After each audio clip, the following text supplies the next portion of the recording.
এই কথাটা স্বর্ণাক্ষরে লিখে রাখার মতো। আল্লাহ নবী বললেন, আমার কবরকে তোমরা উৎসবের স্থানে পরিণত করবা না। উৎসব দ্বারা কি উদ্দেশ্য? মেলা ইত্যাদি বসাইবা না।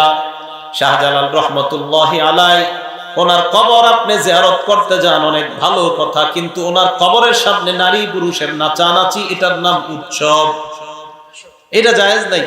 বলেন তো, আমাদের নবীর চেয়ে বড় মুফতি দুনিয়াতে আর কে আছে?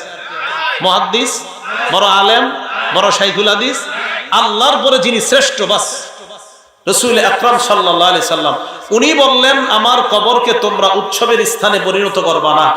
তাহলে রাসূল করিম সাল্লাল্লাহু আলাইহি সাল্লাম বলে দিলেন, আমার কবরকে তোমরা উৎসবের স্থানে পরিণত করবা না, এটা নবীজি বলে দিলেন।